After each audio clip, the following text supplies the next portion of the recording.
হাসিনার পাতা ফাঁদে আমরা যেন ফাঁদে পা না দিই। আসসালামু আলাইকুম প্রিয় বন্ধুরা, সবাই কেমন আছেন? আশা করি সবাই ভালো আছেন। বন্ধুরা, আজকে মির্জা ফখরুল ইসলাম আলমগীর যে 32 নম্বর ভাঙ্গার বিষয়ে কথা বলছেন, তা চলুন আমরা শুনি তার মুখ থেকে 32 নম্বর ভাঙ্গার বিষয়ে কি বললো তিনি। অন্ধকারকে দূর করতে হয়, অন্ধকারকে দূর করা যায় না, তাকে আলো দিয়ে দূর করতে হয়। বাংলাদেশে ছাত্র জনতা হাসিনা সরকারকে উৎখাতের জন্য একটা অভ্যুত্থানের মধ্য দিয়ে অর্জন করেছে এবং সেই সফলতা অর্জন করেছে। কিন্তু দুর্ভাগ্যের বিষয়, আজকে হাসিনার পাতা ফাঁদে আমরা যেন ফাঁদে পা না দিই।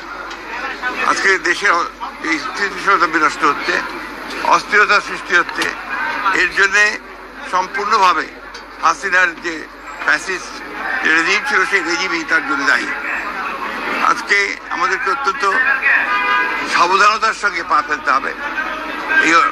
এই যে সফলতাকে আমাদেরকে সফল করতে হলে আমাদেরকে অত্যন্ত ধীরে ধীরে এগোতে হবে। একটা অন্ধকারকে দূর করতে হয়, অন্ধকারকে দূর করা যায় না, তাকে আলো দিয়ে দূর করতে হয়। সেই আলো বর্তিকা জ্বালিয়ে আমাদেরকে সামনের দিকে যেতে হবে।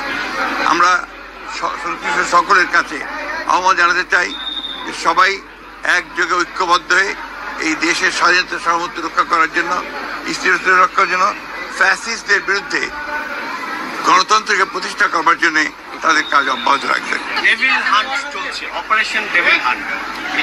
কি ভাই, আমরা তো বন্ধুরা শুনলেন মির্জা ফখরুল ইসলাম আলমগীর সাহেবের বক্তব্যগুলো আপনারা, যে সেখানে সে বলছে যে কালোকে নাকি কালো, অন্ধকার দিয়ে বিচার করা, মানে অন্ধকার আমরা চাইতেছি আলো দিয়ে বিচার করা, সেই বিষয়গুলো আপনারা শুনলেন।